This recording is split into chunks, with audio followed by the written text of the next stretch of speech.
Olá, bem-vindo a mais um vídeo aqui nesse canal de variedades, cortes, relatos, casos criminais, ufológicos, enfim, mitologias, histórias, curiosidades da humanidade. Hoje vamos dar prosseguimento ao projeto Lendo com Angel. É o capítulo 2 do livro Batalha do Apocalipse, um livro que faz a gente viajar. Bem-vindo ao capítulo 2.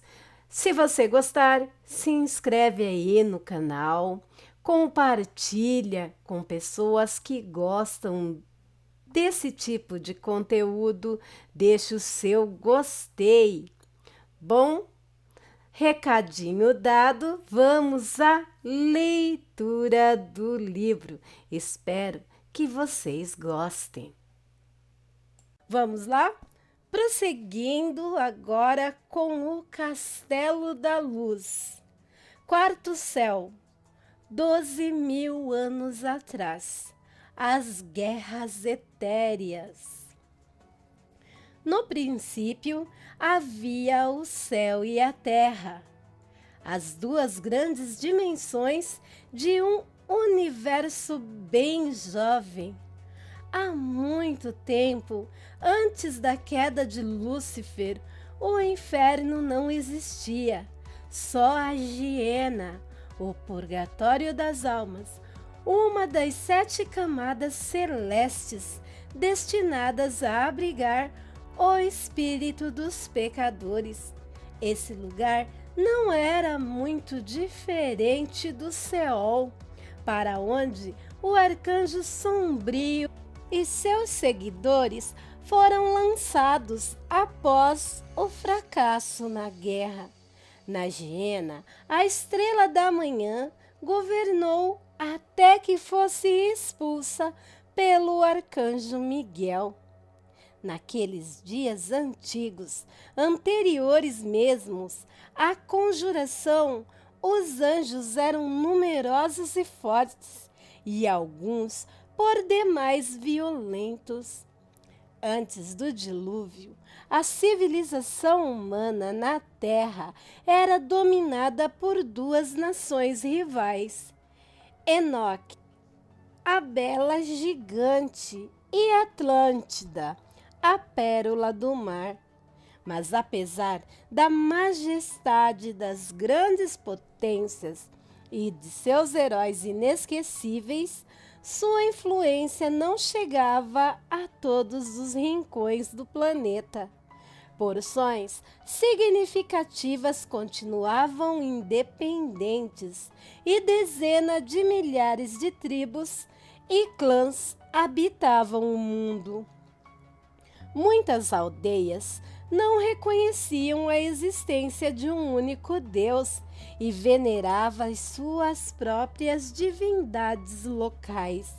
Estas divindades nada mais eram do que os espíritos de grandes heróis que, adorados após a morte, se tornaram entidades poderosas, crescendo com a energia das preces de seus dedicados fiéis. A fim de permanecer em contato com seu séquito de adoradores, essas entidades preferiram não seguir para o paraíso, mas ficar na camada mais profunda do mundo espiritual, o chamado plano etéreo. Daí se chamam de espíritos etéreos. Com o tempo, os espíritos etéreos, personificados sob a forma de divindades tribais, foram ampliando sua influência à medida que seus cultistas se multiplicavam.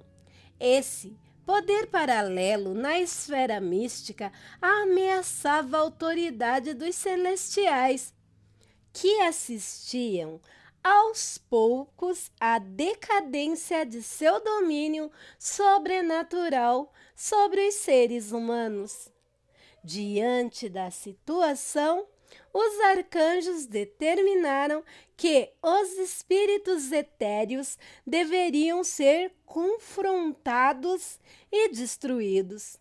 Iniciaram-se então as guerras etéreas, uma série de campanhas militares conduzidas do plano etéreo, cujo objetivo era aniquilar toda e qualquer entidade deificada.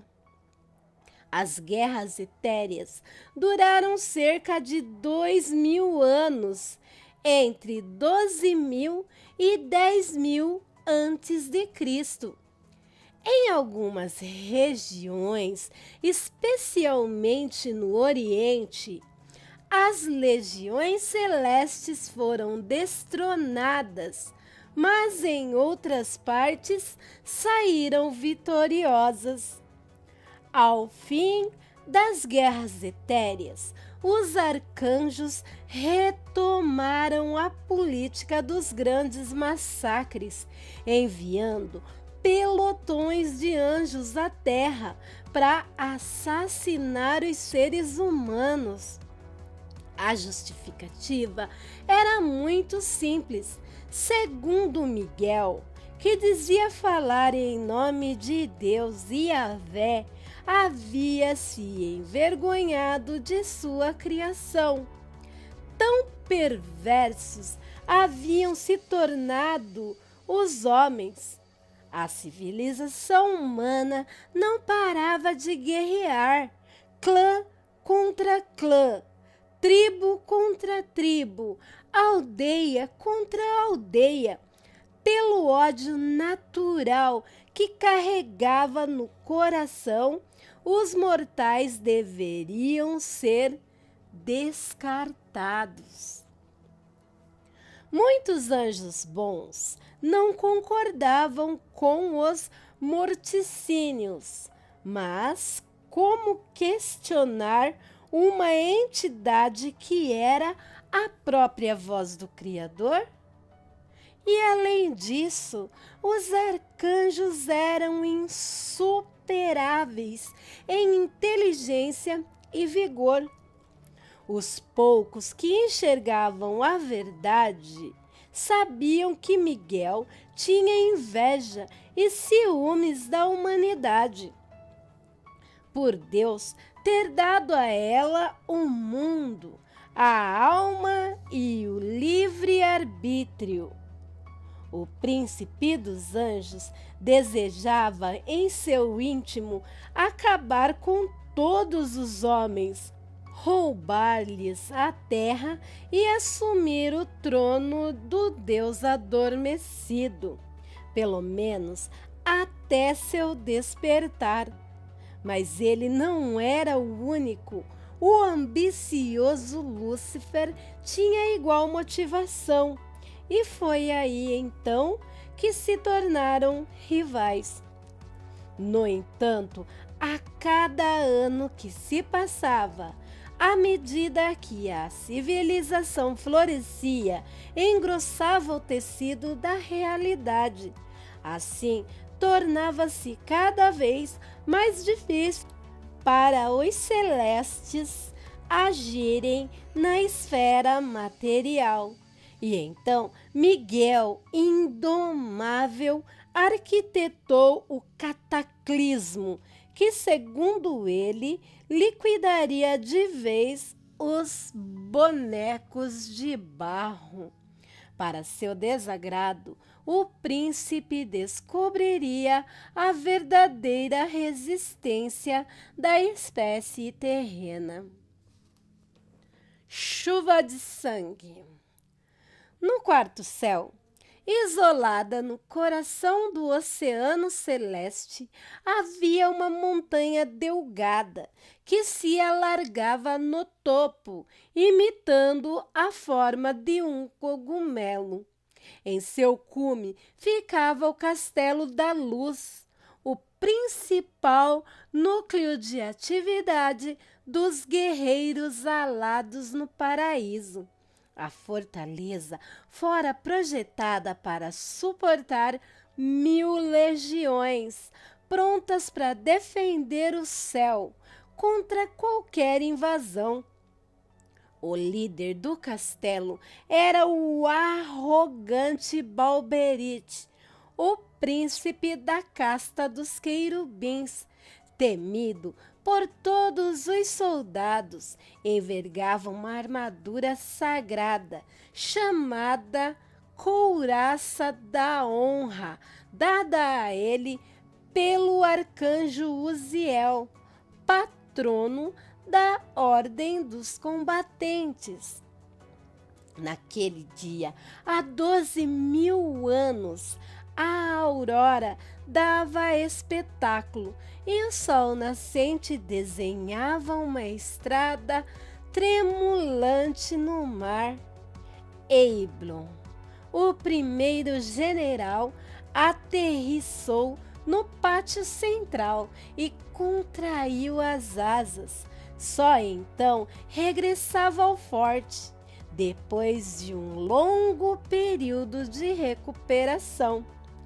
Gravemente ferido durante as guerras etéreas, o lutador quase perdera a visão ao afrontar o deus Raab, chefe de uma horda de entidades etéreas.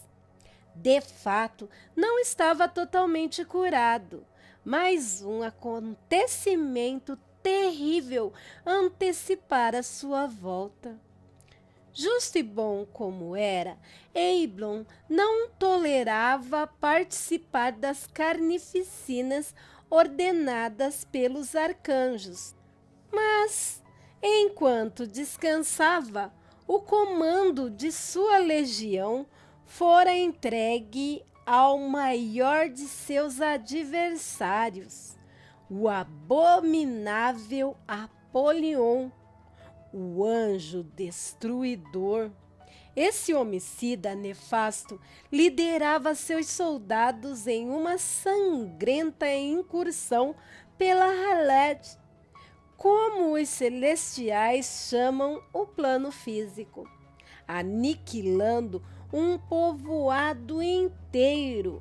A operação fora chamada de chuva de sangue, em alusão à passagem atroz da legião. Indignado, porém contido, o general retornou sem demora, preocupado em retomar a liderança de suas divisões. Mas, a desrespeito de sua querela com o destruidor, outro evento marcante estava para mudar para sempre a política angélica. E quanto a isso, o lutador nada podia fazer. No Palácio Celestial, no quinto céu, os 5 arcanjos discutiam a proposta de Miguel de lançar um cataclismo à Terra. A decisão dos primogênitos seria anunciada em breve e os 10 generais deveriam estar reunidos. Haviam 10 grandes generais querubins sob a tutela de Balberite. Eiblon e Apolion estavam entre eles. Lúcifer, a estrela da manhã, mostrara-se contrário à hecatombe. O impasse foi resolvido. Então, com o envio de 3 celestiais a Haled, cuja missão seria comprovar ou refutar a perversidade dos homens. Se existisse ao menos uma pessoa justa e reta na face da terra, ela seria poupada. Os escolhidos para a missão foram 3 anjos de castas distintas. Um deles era Balaã, da casta dos Axamalins, ordem que defende a purificação da alma pelo sofrimento da carne. O segundo enviado era Natanael, da casta dos Zofanins. Os Zofanins são anjos da guarda, figuras de luz e sabedoria, que amam os mortais e os ajudam no caminho da salvação. Por fim, o terceiro designado era Baturiel, o honrado, capitão da ordem dos querubins, guerreiro, cuja única atribuição seria arbitrar a disputa.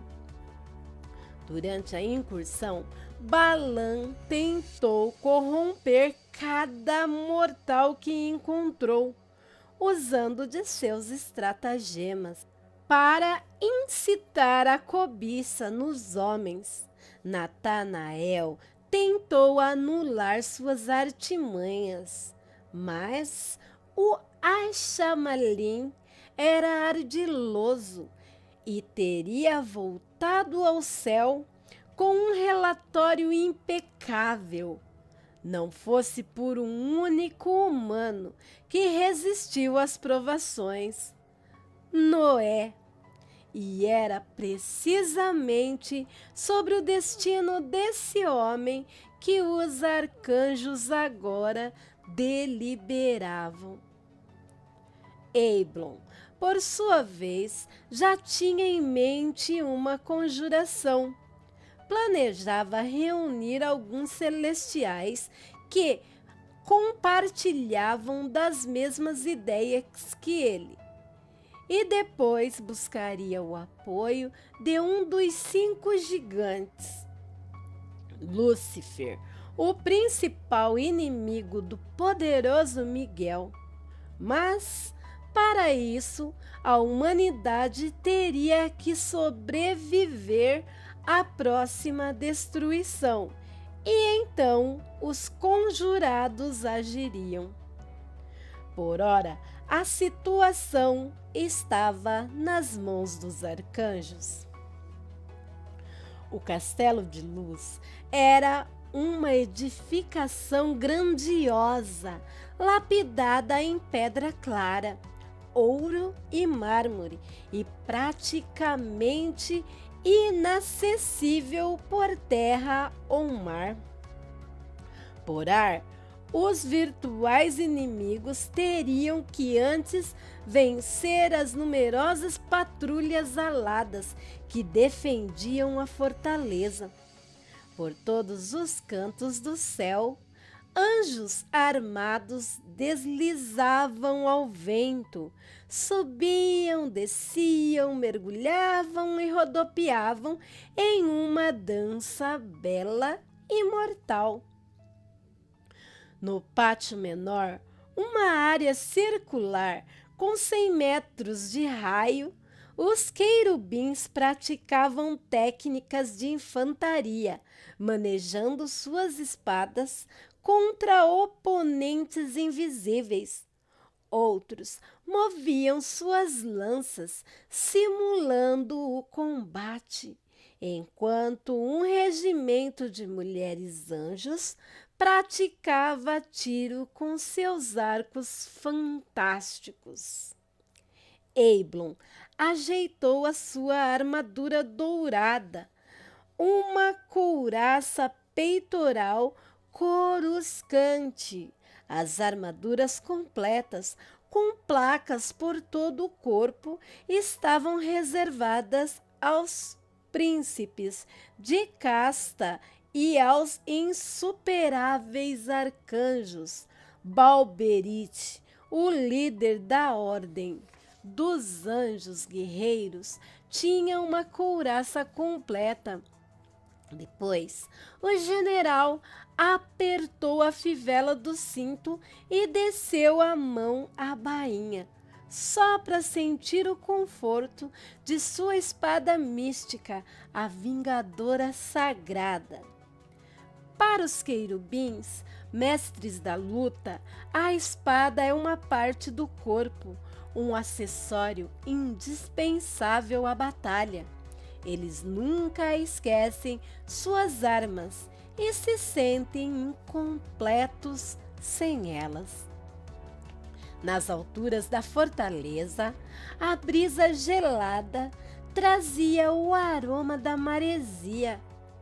Com sentidos de caçador, o primeiro general escutava as ondas estourar na base da delgada montanha, 900 metros abaixo. Ouvia o espargir dos respingos e as gotas salgadas escorrendo na rocha. De repente, um movimento chamou sua atenção. No céu, avistou 2 soldados em disputa feroz. Sem armas, eles trocavam socos e chutes, disparando as nuvens e, em seguida, descendo ao pátio. Os duelos eram comuns no castelo e incentivados como parte da natureza dos querubins. De acordo com o código da casta, qualquer guerreiro podia desafiar o outro de mesma hierarquia para um combate particular. No confronto, porém, as armas eram vetadas e o uso de armadura obrigatório. Assim, a peleja nunca era letal. O duelo virava treinamento diário, motivando os adversários a aprimorar as suas habilidades. Muitos desafios eram aceitos na hora e, frequentemente, a fortaleza se convertia em arena aberta. Anjos em serviço não podiam lutar. Apenas os celestiais em período de descanso. O costume de convocar alguém ao duelo consistia em desatar a fivela do cinto, deixando cair a espada. Era o sinal que indicava que o rival estava desarmado e pronto para a disputa. Os alados que portavam armas distintas, como lança e arcos, simplesmente largavam o objeto no chão e aguardavam a resposta do oponente. Esquecendo a briga, Eblon escutou um andar regular, acompanhado do tilintar de metal. O capitão Dariel, lutador célebre pela rapidez e percepção, parou diante do superior. General, o príncipe Balberite solicita a presença de todos os líderes de legião no pátio central, anunciou, contraindo as asas em sinal de respeito. Ele adiantou alguma coisa? Baturiel retornou. Senhor, ele traz a decisão dos arcanjos. A vontade dos homens. O pátio principal do castelo era enorme. Vista de cima, a fortaleza desenhava um grande círculo central, orlado por 4 pátios menores. Entre eles, altas torres de guarda faziam a segurança, com os olhos voltados aos pontos mais distantes do oceano. A área do pátio somava 300 metros de diâmetro. A leste, na direção do sol nascente, uma escadaria em meia-lua levava à sala de guerra.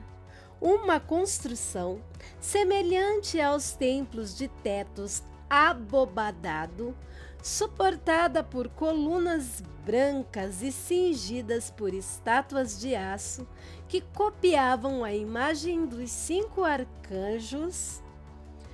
O grande largo era envolvido por um peristilo, uma galeria de pilastras em volta da praça, formando um corredor circular. A oeste, 2 fileiras de pinheiros adultos delimitavam o caminho até uma larga piscina de mármore, cuja fonte de água brotava do coração da montanha. Nas torres e nos muros, galhardetes e flâmulas exibiam os brasões das legiões, diversos em formas e cores. Balberiche, o príncipe dos querubins, subiu a um parlatório no pátio e encarou os 10 generais ajoelhados diante dele. Não era um lutador muito forte, mas incrivelmente ágil, frio e audaz. Com uma armadura completa, parecia um deus dourado, de longas asas esbranquiçadas. Os cabelos eram vermelhos, compridos e lisos, e desciam pelas costas como uma cachoeira de fogo. Ele enfrentou os oficiais como se fossem inimigos. Arrogante que era, gostava de imprimir medo em seus subalternos e, como todo militar, não admitia ser questionado. Quando entendeu que estavam ali os comandantes prostrados e às suas ordens, anunciou: Miguel, o príncipe dos arcanjos, decretou a destruição final da humanidade. Havia certa satisfação em sua voz. Era bajulador dos arcanjos e apoiava suas campanhas funestas.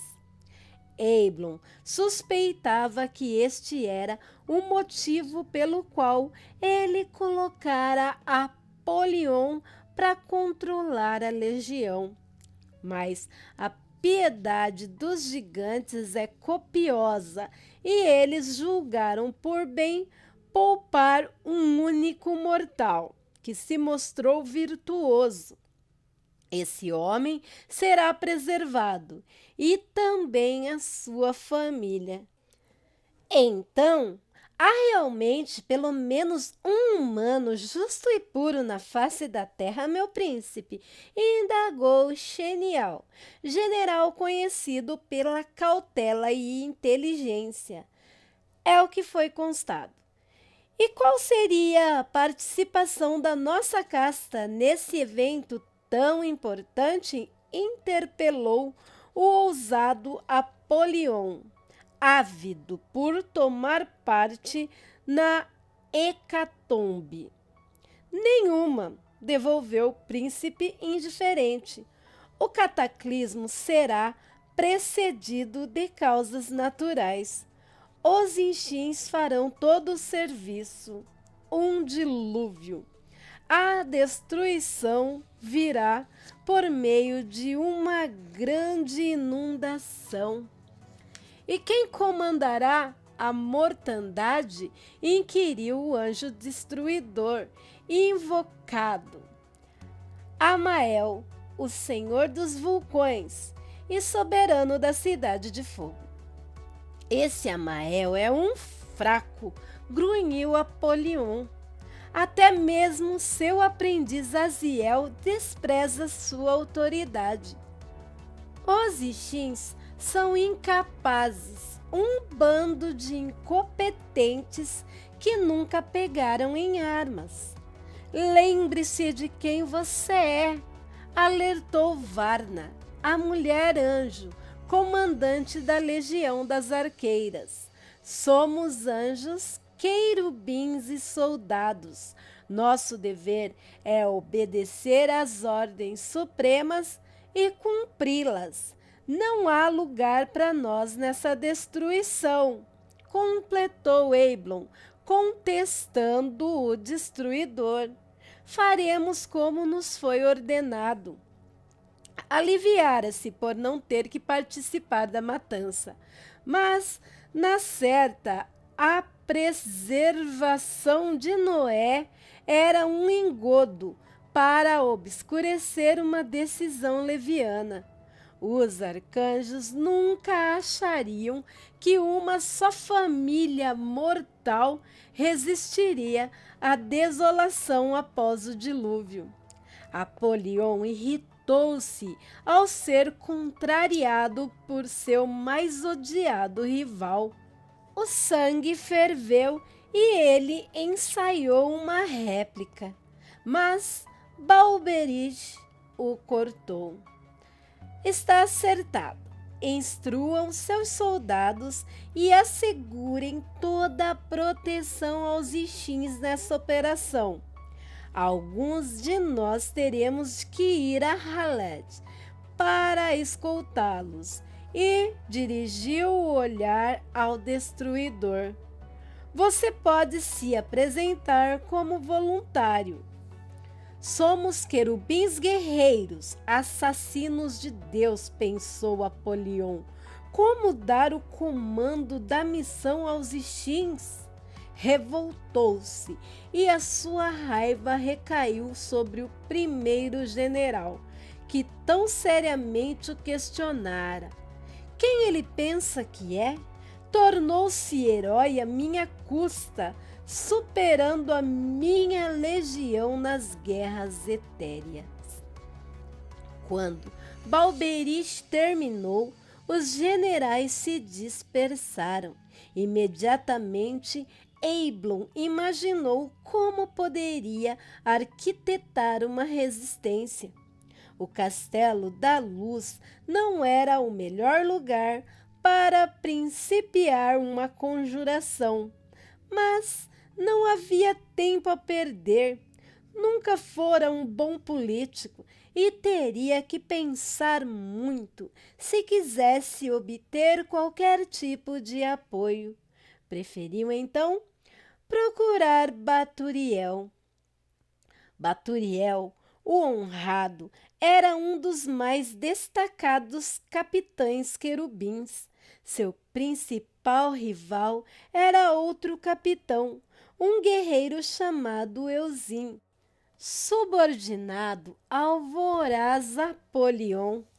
Euzin consagrara-se nas guerras etéreas, depois de uma terrível batalha em que venceu vários espíritos.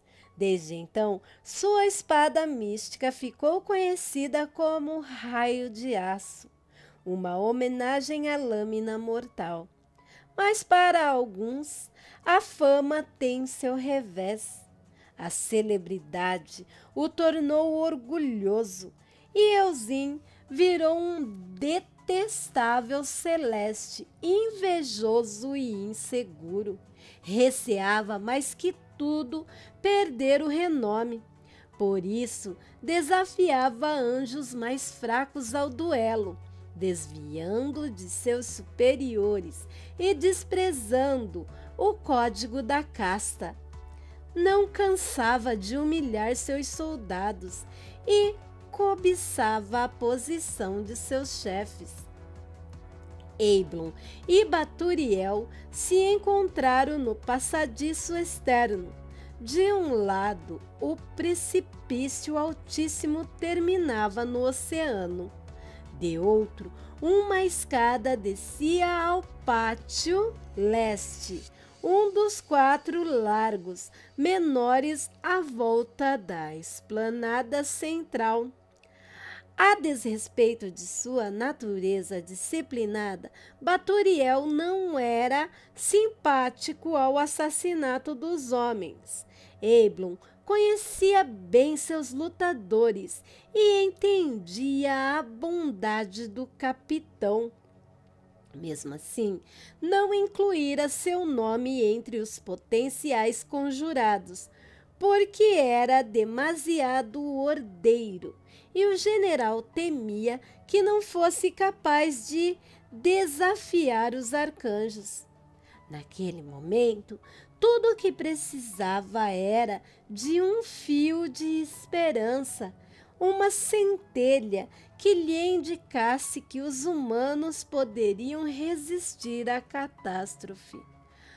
Ah, Haled, a terra dos homens, divagou o general, fitando o horizonte. Poucos anjos conhecem a dimensão material. O lar dos celestiais era o paraíso e muitos não gostavam de viajar ao mundo físico. Ela é para nós um lugar sufocante, acrescentou Paturiel. Trajava uma placa dourada, semelhante à couraça de Eblon, e carregava lança e espada. Tinha os cabelos curtos e negros e os olhos como duas esmeraldas fulgentes. O tecido da realidade limita nossos poderes e a cada dia a Terra se afasta do plano espiritual, desde que o primeiro mortal se esclareceu, tomando consciência de sua individualidade. Os celestes não mais detêm sobre eles o mesmo domínio. A força dos homens é inigualável, general. Foi esse o grande aprendizado que obtive em minha missão. Frágeis enquanto criaturas palpáveis, são insuperáveis em vontade. Esse é o poder de sua alma imortal. Então me diga, capitão, a humanidade resistirá ao holocausto? Baturiel silenciou por um curto instante e depois respondeu: os homens têm sentimentos que nós anjos desconhecemos. São sentimentos divinos, sublimes, eles que geram a vida como Deus nos gerou, não abandonam sua cria e de tudo fazem para protegê-la. É o tipo de emoção que nunca entenderemos. Talvez o Altíssimo lhes tenha dado esse instinto, o da preservação da espécie, para que vivessem para sempre na superfície da terra. E qual é sua conclusão? Os arcanjos nada conhecem sobre a humanidade. Suspeito que tenham medo de descer a Haled e nunca voltar, fascinados por suas maravilhas. O instinto humano da multiplicação é incrível. Eu diria que nem todas as águas do mundo poderiam apagá-lo, afirmou e finalizou num sussurro. O dilúvio resultará em fracasso. A inundação não apagará a existência mortal. Eblon abriu um breve sorriso, mas o suprimiu em seguida. No íntimo, o coração festejava. E será que a família escolhida resistirá ao cataclismo? Serão capazes de reconstruir a civilização? Nem só eles sobreviverão. Muitos desprotegidos também vão escapar à matança. A resistência dos terrenos é admirável. Além disso, até Miguel tem seus inimigos. E agora me refiro a Lúcifer. Se os escolhidos morrerem, a unidade dos arcanjos será abalada. Não acho que o monarca se arriscaria a tal ponto.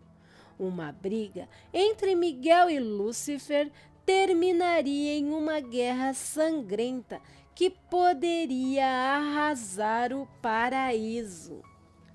Lúcifer, pensou o primeiro general, o filho do alvorecer será o trunfo dos conjurados. Planejou: quem melhor do que ele para apoiar uma revolta contra o perverso Miguel? Na ocasião, Eiblon não sabia que seria vítima de sua própria inocência política. Lúcifer também era perverso, porém mais inteligente e astucioso que seu irmão. Não assumia uma postura tirânica, mas carismática.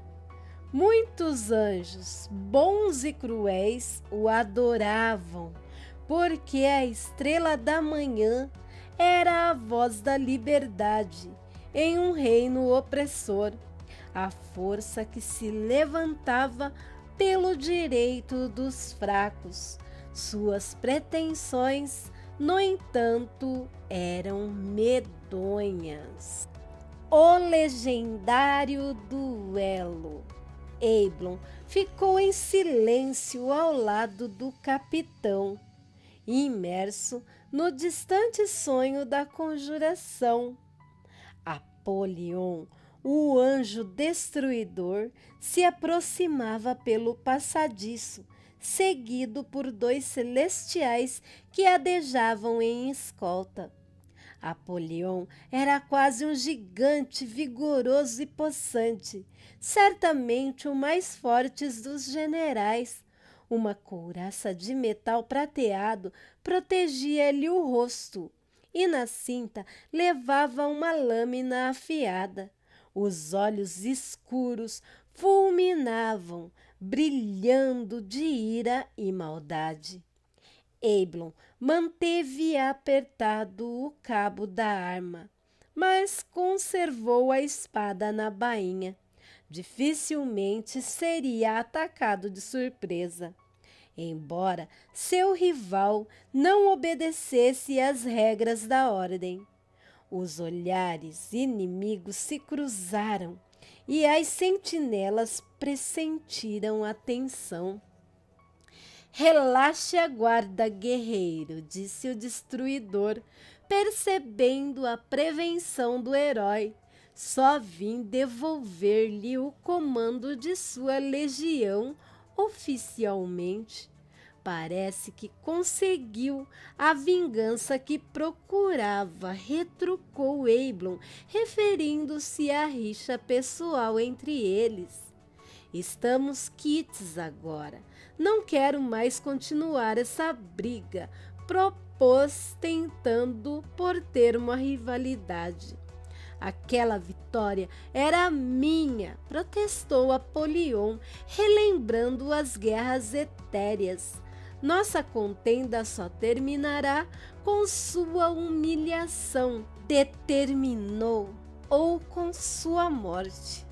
Se assim prefere, então, é provável que nunca consiga sua desforra, desafiou o general, e isso enfureceu o Brutamontes, que instantaneamente dirigiu o punho ao cinto.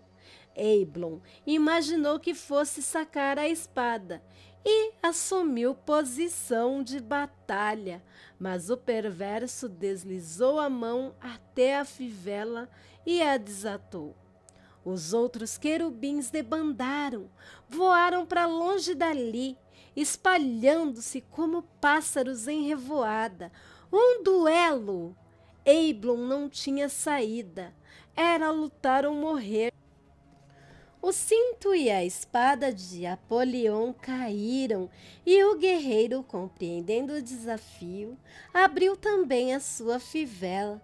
Mas antes que a vingadora sagrada tombasse, o destruidor investiu como um touro e acertou um murro no rosto do general. Sua cabeça inclinou para trás e o corpo angélico foi arremessado do passadiço ao pátio central. Só parou quando as costas encontraram uma grande coluna rachando a pilastra e ele escorregou para o chão. Com o nariz imundo de sangue, o herói viu o adversário chegar voando ao largo. Pelo jeito, ainda não engoliu o fato de eu tê-lo superado na guerra, disse Eiblin, ainda aturdido. Mas é bom se acostumar, logo terá uma coleção de fracassos. Você é atrevido, guerreiro, vou esmagar sua ousadia. Os soldados, capitães e generais, surpreendidos pela escaramuça, correram para assistir o confronto. Eis uma ocasião que seria por milênios lembrada, o combate entre os dois principais generais. Eiblin se levantou, apoiado em um dos pilares. A visão era turva, a face ensanguentada tornava a mirada obscura, mas ele distinguiu uma mancha vermelha crescendo em sua direção. Era o rival, que corria novamente ao ataque, abrindo asas em posição defensiva. O guerreiro usou os outros sentidos menos feridos para perceber o inimigo. Apolion vinha em carga e o general decidiu que o seu próximo movimento seria um contra-ataque. Tolice bater de frente com ele, um monstro grande e poderoso. No instante em que os dois lutadores estavam para se chocar, Eiblin se desviou e, em vez de deixar que o inimigo enfrentasse as colunas, simplesmente o agarrou pela gola da armadura e alçou o voo. Surpreso, o homicida não reagiu à medida que era puxado para cima. Quando, enfim, o primeiro general alcançou a linha das muralhas e empurrou o oponente ao solo com tanta violência e rapidez que o grandalhão nem conseguiu abrir as asas. O destruidor se espatifou contra o mármore, abrindo uma cratera no chão. O impacto da armadura na pedra gerou um som estridente e fez as torres da fortaleza tremerem. Os anjos vibraram, as flâmulas das legiões sacudiram o vento. Mas Apolion não estava incapacitado, absolutamente. Apesar da força do golpe, ciente da resistência do inimigo, o general desceu voando para mais um assalto. Como uma águia, pretendia cair com as duas pernas sobre o brutamontes, pressionando o rosto do adversário contra o piso estilhaçado. O perverso, porém, pressentiu a investida e saltou aos céus com as asas abertas, para interceptar o lutador. No ar, Eiblin descia com guarda afrouxada e Apolion girou de baixo para cima, acertando o guerreiro com um chute feroz. De novo, o herói foi jogado para longe, a oeste do pátio, onde duas fileiras de pinheiros desembocavam em uma piscina quadrada. O choque do corpo arrancou duas árvores e o general continuou em trajetória, abrindo um caminho profundo no chão. Aquele era um duelo de grandes, era melhor assistir à distância.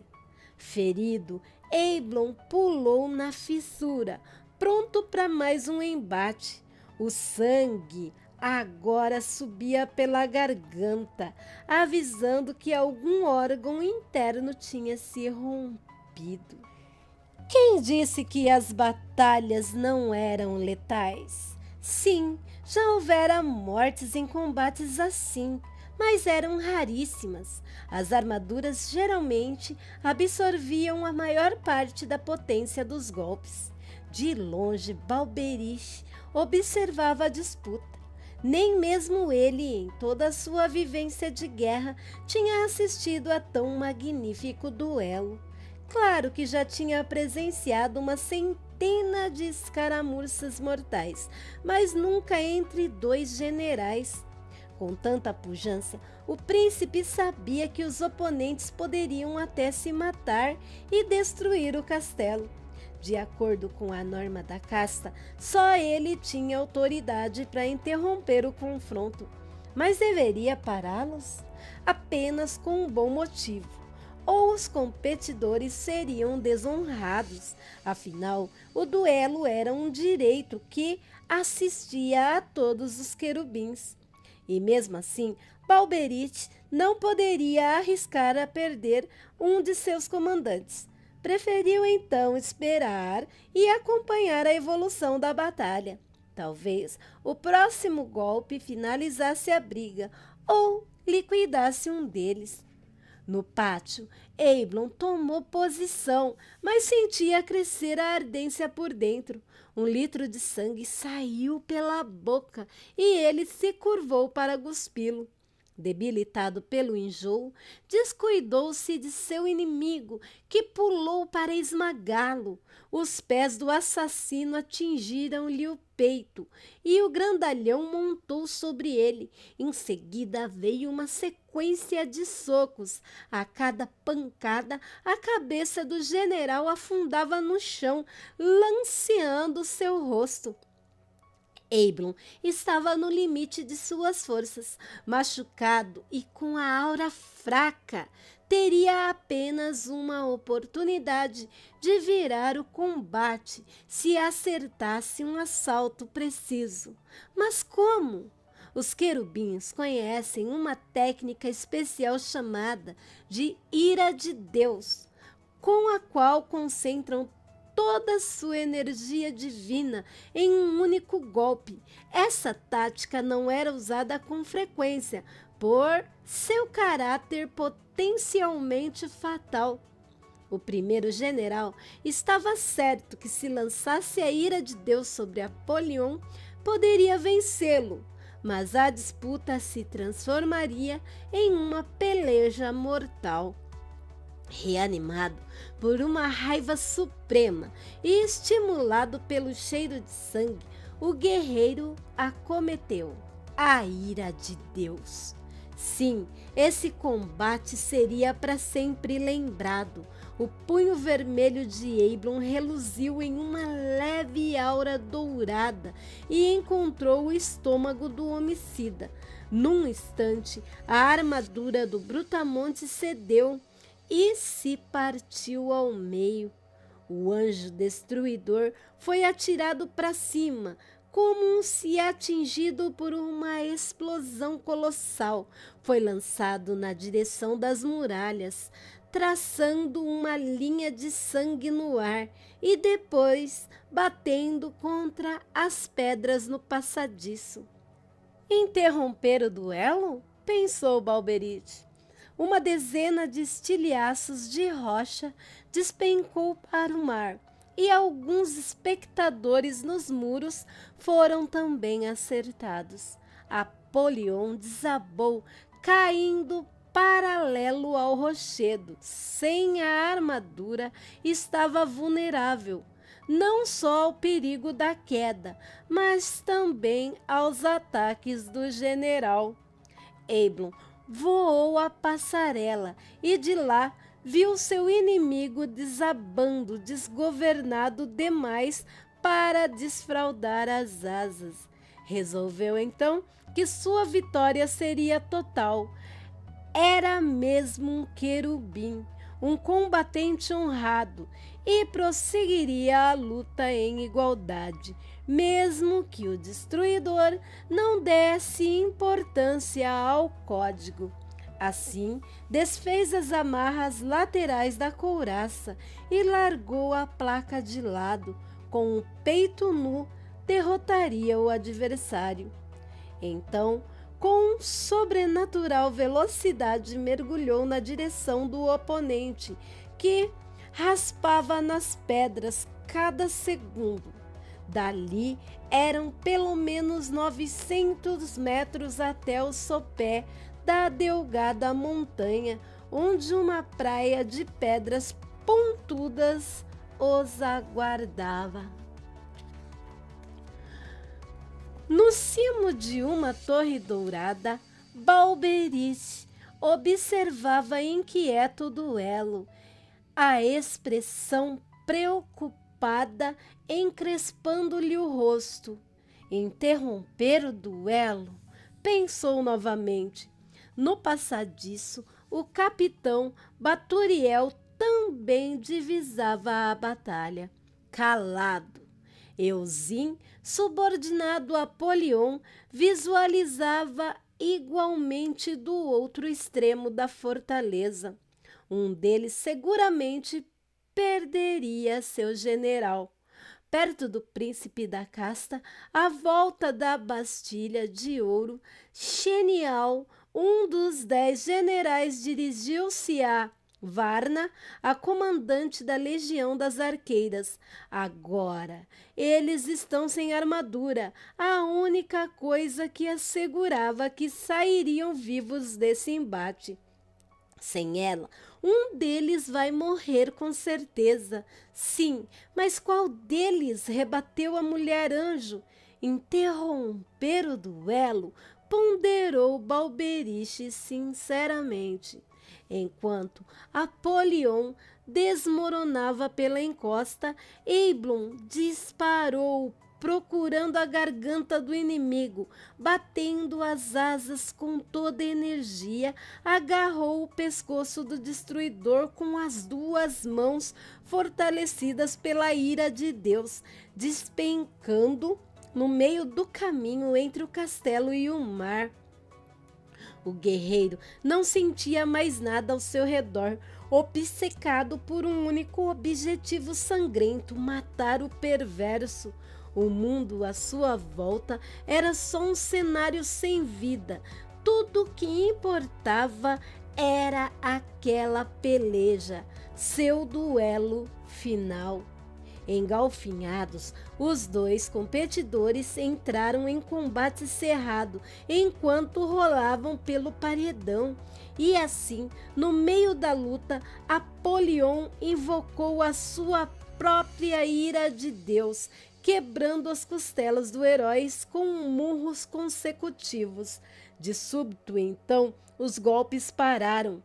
O possante Apolion, perceptível, agarrou forte a goela do general com uma só mão e com a outra puxou o braço do inimigo. O corpo de Eiblon rodou e logo estava por baixo, em plena caída. Um segundo depois da manobra do assassino, as asas do guerreiro encontraram o chão de pedras afiadas. Em uma sufocante batida, a pele já arranhada lascou-se em cortes profundos e o sangue escorreu pelas penas. As últimas forças do general estavam a sumir novamente. Os lutadores estacaram imóveis nas rochas. Perto dali, a seção prateada da couraça do destruidor jazia num buraco de erosão, a mesma placa que se quebrara ao receber o ataque enfurecido de Eiblon. Mais próximo ao aclive, logo atrás, uma pilha de escombros de mármores evidenciava a destruição da muralha. Apolion mantinha os dedos apertados em volta da garganta do inimigo, imobilizando-o com o joelho no peito. Ambos estavam arrasados, feridos e fatigados, mas cada um acreditava ainda na própria vitória. Interromper o duelo, decidiu Balberich. Supostamente em perfeita vantagem, Apolion não estrangulou a sua vítima. Manteve o general preso e ergueu a mão direita para a investida final. O coração. O destruidor visava o coração, a parte mais vulnerável da anatomia angélica. Perfurar o coração de um celestial é o mesmo que matá-lo na hora. E essa seria a próxima manobra do assassino. Para os alados não há outra vida após a morte. Sua consciência se apaga e a vibração pessoal regressa à fluência do cosmos. Talvez por isso os dois lutassem tão bravamente para preservar a essência. O Brutamontes se preparou, concentrando a ira de Deus, mas Eiblon não estava assim tão indefeso. Escondera na manga um segredo, uma estratégia de guerra. Fingia estar abatido, mas se esquivaria do assalto no momento mais crucial, deixando que o atacante estourasse o punho nas pedras. Então, aplicaria sua ofensiva fatal. O herói viu os dedos do inimigo se enrijecerem em forma de garras. Mantinha os olhos nos olhos. Um único deslize levaria um deles à morte. A vida estava segura por uma fronteira bem frágil. E assim, no auge do combate, uma voz ecoou por todos os oceanos. Parem agora! Ordenou Balberite, flutuando para baixo com as asas abertas. Mas a fúria de Apolion não amainara, e ele esticou a mão como uma lança, desprezando o comando do príncipe. Na hora, Balberite endureceu, e a sua fala soou como um trovão. Por acaso você tem a intenção de me desobedecer, Apolion? Perguntou em tom assustador. É claro que tenho, pensou o assassino, mas só pensou.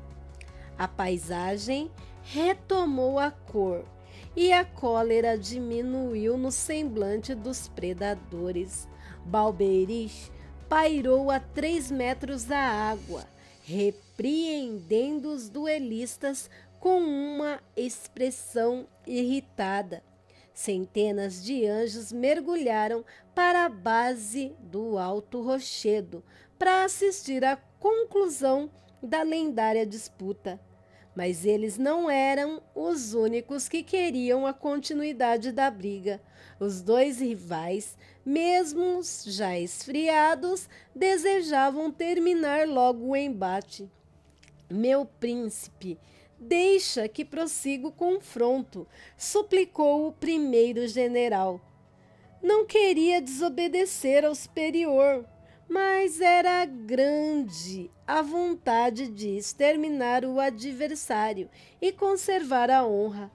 Balberite chegou ao lado dos dois celestes e os encarou. Não usava sandálias como os outros, mas botas de couro macio.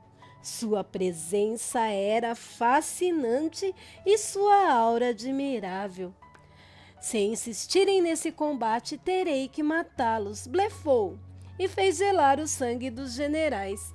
Ainda que poderosos, nem Eiblon nem Apolion eram páreos para o príncipe da ordem. O destruidor se enfureceu com a decisão e teria atacado o soberano, mas preferiu guardar o seu ódio. Felizmente para ele, Balberich era um combatente, mas não podia ler pensamentos. Se pudesse, Apolion estaria arruinado. Os oponentes se levantaram. Quando o Ruivo foi embora, regressando à Torre Dourada, o Brutamontes rosnou. Eiblon, da próxima vez não haverá nenhum príncipe para salvá-lo. Esperaremos ansiosos por esse dia, devolveu o lutador, dando de ombros e voejando ao Castelo da Luz. O duelo estava encerrado. Bom, vamos parar por aqui e voltaremos no próximo vídeo com o capítulo 2, intitulado A Terceira Guerra.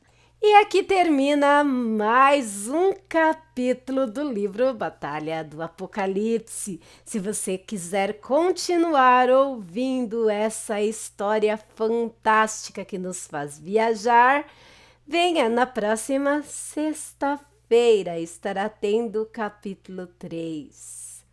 Bom, se você gostou, se inscreve no canal, deixa seu gostei, compartilhe o conteúdo com mais pessoas. Se você quiser receber sempre notificações do canal, você vai lá no sininho e ativa a opção todas. E toda vez que tiver conteúdo novo aqui, você será notificado. Lembrando que este canal é um canal de variedades. Cada dia da semana, um assunto diferente, um conteúdo diferente, mas não menos interessante. Se você gosta de casos criminais, curiosidades, cortes de relatos e séries do canal Angel Black, o meu outro canal, também terá um dia específico para isso. Curiosidades ufológicas, sobrenaturais, sobre alienígenas. Você também vai conhecer histórias, mitos e lendas de povos da antiguidade, dos tempos atuais e talvez dos tempos futuros. Enfim, você pode estar participando avidamente do canal, dando suas sugestões, mandando títulos de história, de curiosidade, possíveis raças alienígenas, possíveis futuro para a raça humana. Enfim, esse canal é um tudão para mim e para você. Esteja à vontade, a casa é sua também. Bom, por hoje é só. Fiquem com Deus e até o próximo vídeo.